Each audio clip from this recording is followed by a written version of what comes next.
నమస్తే, welcome to our channel. ప్రస్తుతం మనతో కోయ గురూజీ పి బ్రహ్మం రాజు గారు ఉన్నారు. వారితో మాట్లాడదాం. నమస్కారం అండి. నమస్కారం. ఒక్కొక్కసారి భార్యాభర్తల మధ్య కానీ లేకపోతే మన అనుకున్న వ్యక్తుల మధ్య కానీ ఆకర్షణ తగ్గుతూ ఉంటుంది. సో అటువంటప్పుడే గొడవలు స్టార్ట్ అవుతాయి, ముఖ్యంగా భార్యాభర్తల్లో. ఒకవేళ భార్యాభర్తల్లో అంత ఆకర్షణ శక్తి లేదు అంటే కనుక వశీకరణ మంత్రాలు అనేవి కానీ వశీకరణ యంత్రాలు అనేవి కానీ మీరు చెప్తూ ఉంటారు వశీకరణకు సంబంధించి. సో ఎటువంటి వశీకరణ చేయడం వల్ల ఆ భార్యాభర్తల సంబంధం నిలబడుతుంది, లేకపోతే ఏదైనా వశీకరణ ఉండాలి కదా, జనాకర్షణకైనా వశీకరణ ఉండాలి. సో ధనాకర్షణకి అన్నిటికీ అది వశం అవుతేనే మనకు వస్తుంది. కాబట్టి వశం అనగానే నెగిటివ్ గా తీసుకుంటారు చాలా మంది. అలా కాకుండా పాజిటివ్ వేలోనే నేను అడుగుతున్నాను మిమ్మల్ని. సో అటువంటి వశీకరణ ఎలా చేస్తే భార్యాభర్తల సంబంధం కానీ లేకపోతే మనకి ధనాకర్షణ కానీ లేకపోతే జనాకర్షణ కానీ కలుగుతుంది అనేది చెప్పండి. ఓం శ్రీ నమ శివాయ. ఓం పరబ్రహ్మ పరమాత్మ నమ జగత్ శ్రీ ఫలాకరాయ బ్రహ్మ హరిహరాయ శ్రీ గుణాత్మమే సర్వకవితిగాని దర్శ దత్తాత్రేయం తంత్రిని సిద్ధి కురు కురు కురు స్వామి. అమ్మ, వశీకరణం అనేది ఎలా ఉంటుంది అంటే ముఖ్యంగా భార్య భర్తల మధ్య. అవునండి. మ్యారేజ్ అయిన తర్వాత కొంతమంది లవ్ మ్యారేజ్ చేసుకుంటారు, కొంతమంది అరేంజ్డ్ మ్యారేజ్ చేసుకుంటారు.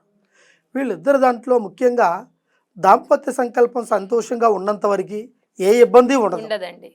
దాంట్లో ఏ చిన్న సమస్య వచ్చినా కూడా ప్రతి ఒక్కదానికి మూల కారణం అవుతుంది. అది భర్త వల్ల కలగవచ్చు, భార్య వల్ల కలగచ్చు, అది అతనికి ఇతని వల్ల కలగచ్చు, ఈవిడికి అతని వల్ల కూడా కలగచ్చు. అది ఎలా ఉంటుందిరా అంటే ముఖ్యంగా ప్రభావం అనేది అంటే సాత్వికంగా పోతున్న జీవితం అది. అంటే ఎవరితో గొడవలు చికాకులు పెట్టుకోకుండా మ్యారేజ్ చేసుకున్నాం, మనం సంతోషంగా బతకాలి, నలుగురిలో సొసైటీలో మంచిగా ఉండాలి, మనకు సంతానం కలిగి పిల్లలతో హ్యాపీగా ఉండాలి అనుకునేది ప్రతి ఒక్క భార్య భర్తలకి ఉంటుంది. పెళ్ళైన కొత్తలో, పెళ్లి కాకముందు కూడా ఆ విధంగా అలాంటి వ్యక్తి మాకు దొరకాలని కూడా కోరుకుంటారు చాలా మంది. కాబట్టి అలాంటి టైంలో పెళ్ళి అయిన తర్వాత కూడా వాళ్ళిద్దరి మధ్యలో కొద్దిగా చిన్న ప్రభావం వచ్చింది అంటే వాళ్ళిద్దరికి ఒక దారి తీసే అవకాశాలు కనపడతాయి. దానికి ముఖ్య కారణాలు ఏమిటి అంటే వాళ్ళలోంచి పుట్టిన సమస్యలు కావాలి. మధ్య వ్యక్తి ద్వారా పుట్టే సమస్యలు. ఆవిడికి తల్లిదండ్రులు కావచ్చు, లేదు వీడికి తల్లిదండ్రులు కావచ్చు. వాళ్ళ నుంచి ఈవిడి మీద ఎఫెక్ట్ చూపించటం. ఆ అమ్మాయి చెప్పిన మాటలు నువ్వు వింటే దానికి నువ్వు బానిస అవుతావు. నువ్వు బానిస అంటే నీ జీవితం అంతా అంతే. దానివల్ల ఆవిడని నువ్వు కంట్రోల్లో పెట్టుకోవాలి, మాటలో ఉంచుకోవాలి. ఎంతగా ప్రేమించాలో అంతగానే ప్రేమించాలి. అధిక ప్రేమ నీ జీవితానికి సరైన దారిలోకి తీసుకెళ్ళదని వాళ్ళ పెద్దలు వాళ్ళకి చెప్తూ ఉంటారు. అదేవిధంగా భార్య తరపు నుంచి కూడా కొంతమంది వాళ్ళ తల్లిదండ్రులు కూడా చెప్పేవాళ్ళు ఉంటారు. అంటే ఎవరి జాగ్రత్తలు వాళ్ళు చూసుకుంటారు, కానీ వాళ్ళ జాగ్రత్తలు చూసుకునేది ముఖ్యం కాదు. వాళ్ళిద్దరు కలిసి బ్రతికేది మనకు కావాల్సింది. అప్పుడు వాళ్ళిద్దరు జీవితంలో, నిజ జీవితంలో జరుగుతున్న సంకల్పాలని వాళ్ళు ఉద్దేశంగా తీసుకొని ఊహలుగా ఆలోచించుకొని వాళ్ళ మీద మీ అత్త ఈ విధంగా చేస్తుంది, మీ అత్త ఆ విధంగా మాట్లాడుతుంది, మీ ఆయన ఇలా ఉన్నాడు అంటే మీ తల్లిదండ్రులు వాళ్ళ తల్లిదండ్రుల మాటలు వింటుండని చెప్పి చెప్పుడు మాటలను బట్టి అవతల మనిషి మీద ఉన్న ప్రేమని ఎరగొట్టేస్తారు. అప్పుడు యువతల వాడికి అర్థమయ్యే ఆలోచన ఏంద్రా అంటే నా భార్య నా మాట వినకుండా అవతల వాడి మాటలు వింటుంది అంటే వాళ్ళ తల్లిదండ్రుల మాటలు వింటుందనే ఒక ఆలోచన ఎక్కువగా పడుతుంది. అయితే భార్య భర్తల మధ్యలో వచ్చే చిన్న చిన్న గొడవలు వాళ్ళిద్దరి మధ్యలోనే పోతున్నాయి, కానీ వీళ్ళు పుట్టించినవి మాత్రం సామాన్యంగా పోవు. ఎలా ఉంటాయి అంటే అవి అవతల మనిషిని కించపరచాలి, అవతల మనిషిని తీసేయాలన్నట్టుగా ఉంటాయి. అంటే అది పెద్దవాళ్ళకు ఉన్న సమస్యలు. ఆ సమస్యల్ని పిల్లల దాకా తీసుకొస్తారు, అంటే మ్యారేజ్ అయిన కపుల్స్. అప్పుడు వాళ్ళు ఏమవుతారంటే సఫర్ అయిపోయి వెంటనే నాకు డైవర్స్ కావాలి. ఇప్పుడు జరుగుతూ ఉన్నాయి చాలా వరకు. నేను కోర్టు సమస్యలు చేసుకుంటా, నువ్వు ఇలా ఉన్నావు అలా ఉన్నావు అని చెప్పి రకరకాలుగా మాట్లాడుతున్నావు. ఇలాంటి వ్యక్తుల్ని ఎటుగూడి దూరం అయిపోతారు. అప్పటిగా కొద్ది రోజుల మాటలతోనే దూరం అయిపోతారు. ఎందుకంటే మాట పెరిగినప్పుడే ఇద్దరి మధ్యలో కొద్దిగా గొడవ మొదలవుతుంది. అప్పుడు ఏమవుతుందంటే వాళ్ళకి చెప్పేవాళ్ళు వాళ్ళకి చెప్తారు, వీళ్ళకి చెప్పేవాళ్ళు వీళ్ళకి చెప్తారు. అప్పుడు ఆలోచించేది భర్త కావచ్చు, భార్య కావచ్చు. సరే నువ్వు నాకు వద్దనుకోండి, వీడు వెళ్ళిపోవడమో లేదంటే ఆవిడ వెళ్ళిపోవడమో జరుగుతుంది. పుట్టింటికి వెంటనే డైవర్స్ ఇవ్వరు. వెళ్ళిపోయిన తర్వాత కొద్ది రోజుల పాటు రారు. అప్పుడు ఎవరి జీవితం నాశనం అవుతుంది? ఇటు నీ కూతురు, ఇటు వీళ్ళిద్దరి జీవితాన్ని మీరు దెబ్బతీస్తారు. అప్పుడు మీరు అర్థం చేసుకోవాల్సింది ఒకటే, వాళ్ళ మాటలు కాదు, ముఖ్యంగా మీరు బతుకుతున్న విధానం. లేదు ఆవిడ క్యారెక్టర్ బాగాలేదా దాన్ని పట్టుకో, నీ క్యారెక్టర్ బాగాలేదా అది పట్టుకోవాలి. అది వదిలేసి చెప్పుడు మాటలను బట్టి అవతల వ్యక్తిని నిందించేసి నీ భర్త మీద నీ ఆలోచన లేకుండా కలిగించే ప్రయత్నం చేసినప్పుడు నువ్వు జాగ్రత్త పడాలి.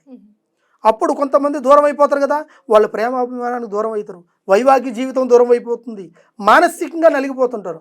అప్పుడు వాళ్ళ మైండ్ సెట్ దేని మీద పెట్టి చేయలేరు. అటు భార్య కావచ్చు, భర్త కావచ్చు, ఒక వర్క్ చేస్తున్నప్పుడు ఆ వర్క్ మీద కూడా కాన్ఫిడెన్స్ ఉండదు, అది ఇద్దరు పెట్టలేరు. వాళ్ళిద్దరు సమస్య ఆ కుటుంబం కనుక పెద్ద భారం అవుతుంది. అది కొంతమందికి తెలియక విడాకులు తీసుకోవడం, కొన్ని చికాకులు పడతాం, కోర్టు సమస్యలు, పోలీస్ స్టేషన్లను తిరుగుతుంటారు. అటువంటి వాళ్ళకి కూడా వశీకరణ చక్రబంధం అనేది మనం చేయగలవచ్చు. అది ఎలా ఉంటుంది అంటే, ఇప్పుడు భార్య మన ఇంట్లోంచి వెళ్ళిపోయింది, భర్తను కాదనుకొని 2 నెలలు 3 నెలలు 5 నెలలు 6 నెలలు అయిపోయింది, రాలేదు అన్నప్పుడు మనం అర్థం చేసుకోవాలి. ఎటు కూడా ఆవిడని రప్పించుకునే మార్గం చేయాలి. లేదు నువ్వు వెళ్ళినా కూడా వాళ్ళు రావట్లే అంటే ఆవిడకి బలమైన కంటెంట్ ఏదో ఒకటి ఏర్పాటు చేసి వాళ్ళు చెప్పారు. చెప్పిన దానివల్ల ఆవిడ గట్టిగా పట్టుకొని కూర్చుంది. ప్రతిదానికి అస్తమానం భర్త 3 సార్లు 4 సార్లు ఆమె దగ్గరికి పోయినప్పుడు వాడికి ఏమవుతుందంటే మానసికంగానే వేదన ఎక్కువ అవుతుంది. పిలిచినా రావడం లేదు, పోయినా రావడం లేదు అనే ఒక ఆలోచన పడిపోతుంది. పడ్డప్పుడు అవతల వాళ్ళు ఏం చేస్తారంటే, ఇక మనకి అవకాశం దొరికింది కాబట్టి వీడిని ఇట్లా ప్రయత్నం చేయాలని ఒక పట్టుదల పడతారు. అప్పుడు మనం ఏం చేయాలంటే, ఒక స్త్రీని కానీ ఒక పురుషుని కానీ మనం వశం చేసుకోవాలనుకున్నప్పుడు, అంటే వేరే వాళ్ళ కాదు, మనకు తెలిసిన భార్య భర్తలు, ఆ వశీకరణాలు ఎలా ఉంటాయంటే, భర్త భార్య ఫోటో ప్రకారము వాళ్ళకి డేట్ ఆఫ్ బర్త్ ఉంటుంది, అంటే మ్యారేజ్ అయిన డేట్ ఉంటుంది. ఆ డేటును బట్టి ఆవిడ మనసులో ఉన్న నెగిటివ్ ఎనర్జీ ఎక్కువగా ఉంటుంది. ఎందుకంటే ఎలా ఉంటుందంటే, ఆవిడ ఒంట్లో ఏదో జబ్బో రోగం కాదు, చెప్పిన మాటలే జబ్బు రోగం. ఆ మాటల వల్ల బాడీలో నెగిటివ్ ఎనర్జీ పెరిగిపోద్ది. మనిషిని చూస్తే మనిషికి పడదగా, ఒక పావును చూసినట్టుగా ఉంటుంది, ఒక పెద్ద పుల్లను చూసినట్టుగా ఉంటుంది, భర్తను చూసినా, అత్తను చూసినా, మామను చూసినా. అటువంటి వ్యక్తికి కూడా మనం దానికి వశీకరణం చేసి ఆ స్త్రీని మనం రప్పించవచ్చు. దానికి కొన్ని మార్గాలు ఉన్నాయి. ఇదేమి చెడు కాదు, ఒక మంచి కోసం. ఒకవేళ తప్పుడు సంబంధాల గురించి వస్తే మీ దగ్గరికి, వాటికి కూడా వశీకరణాలు కంపల్సరీగా ఉంటాయి. ఎందుకంటే చేస్తాం. ఎలా ఉంటాయి అంటే, కొన్ని వీటికి చేస్తాం, కొన్ని వీటికి చేయం.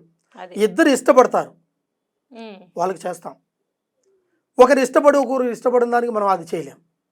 అది కనుక్కునే చేస్తారు మీరు. అది కనుక్కుంటాం ముందు, ఆవిడికి ఆవిడ ఇష్టము అంటే. ఇంత ఆల్రెడీ ఇద్దరు ముగ్గురు కలిసి కూడా ధర్మబద్ధంగానే చేస్తారు కదా, ఏదైనా సరే ధర్మ ప్రకారం చేస్తారు. ఎందుకంటే కొంతమంది ఏంటంటే ఈ వీడియో చూసిన వాళ్ళకి ఒక తప్పుడు ఆలోచన వస్తుంది ఏంటంటే, ఎవరినైనా వశీకరణ చేసేస్తారేమో ఈయన, మనం వెళ్ళిపోతే ఎవరైనా, అందుకని ఇప్పుడు వశీకరణ చేయాలంటే ఆవిడ ఫోటో కావాలి, ఒక ముఖ చిత్రం చూడాలి.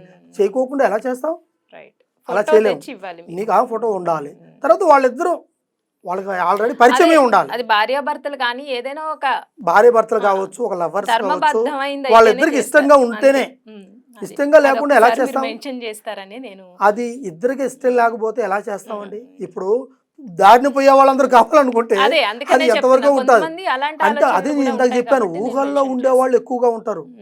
అబ్బా ఈ స్త్రీ బాగుంది, ఆ స్త్రీని మనం ఆలోచించవచ్చు అనే మాటకు వచ్చేవాళ్ళు ఉంటారు. అలా కాదు, ఆ స్త్రీ నుంచి నీకు ఏదన్నా ఇద్దరు పరిచయం ఉంటే కంపల్సరీగా నువ్వు ఆవిడకి చెప్పే ఉంటావు, ఆవిడ నీకు చెప్పే ఉంటుంది. కాబట్టి మీరు ఇద్దరు అర్థం చేసుకున్నారు. కాబట్టి అలాంటి వాళ్ళకు కూడా మనం వశీకరణం చేసి ముఖ చిత్రాలను బట్టి, దాని ప్రేమ అభిమానం బట్టి, వాళ్ళ ఒక వయసును బట్టి వాళ్ళిద్దరికి ఏర్పాటు అయ్యేటట్టుగా చేస్తా. ఒకరు రారు, ఇంకొకరు రాకుండా ఉంటారు, వాళ్ళు పట్టుదలతో ఉంటారు, వాళ్ళని కూడా మనం రప్పించవచ్చు. మనసు మారి వాళ్ళు కనెక్ట్ అయ్యేటట్టుగా, వాళ్ళు వచ్చి మాట్లాడేటట్టుగా మనం చేయొచ్చు. దానివల్ల ఎటువంటి ఇబ్బంది ఏమి లేదు. కంపల్సరీగా నేను చేయగలను. ఎందుకంటే ఇప్పుడు వాళ్ళిద్దరికి, ఇప్పుడు ఆ అమ్మాయి లేనిది వీడు బతకలేడు. ఎందుకంటే కొంతమంది సూసైడ్ చేసుకుంటున్నారు. అతను ఆవిడ ఉంటేనే, కాకపోతే ఆవిడ దగ్గర ఏదో ఐశ్వర్యమో అందం ఉన్నది కాదు, అర్థం చేసుకునే గుణం ఉంది. అది అవతల వాళ్ళకే ఉంటుంది, మగవాళ్ళకి ఉంటుంది. అది లేనప్పుడు ఏమవుతుందంటే, అతను ఉంటేనే బాగుంటుంది మన జీవితంలోకి అనుకుంటాం. స్టార్టింగ్లో ఒక రకంగా ఉంటుంది, పోను ఇంకా రకరకాలుగా మారుతుంది. అప్పుడు కొంతమందికి తెలియదు. అలాంటి వాళ్ళకు కూడా మనం మార్చుకోవచ్చు. మన భర్త మన తప్పుడు దారిలో పోతున్నా కూడా వాడిని కూడా మనం మార్చుకోవచ్చు. లేదు మనకి మ్యారేజ్ ఫిక్సింగ్ అయినాక కూడా ఇప్పుడు ఇది వద్దు నాకు, ఇంకొక ఆవిడని చూసుకుంటా అనుకునే వాళ్ళు కూడా ఉంటారు. అది ఇద్దరిట్లో ఉంటారు, వాళ్ళలో కూడా మనం కన్విన్స్ చేయొచ్చు. ఏ విధంగా అంటే, ఆ సంబంధం కావాలనుకున్నప్పుడు కంపల్సరీగా చేయొచ్చు. అటువంటి వాటికి మా దగ్గర రెమెడీస్ ఉన్నాయి, నేను చెప్తాను, చేస్తాను, పరిహారం చేస్తాను, కంపల్సరీగా ఉంటుంది. రైట్, థ్యాంక్ యూ అండి, ధన్యవాదాలు.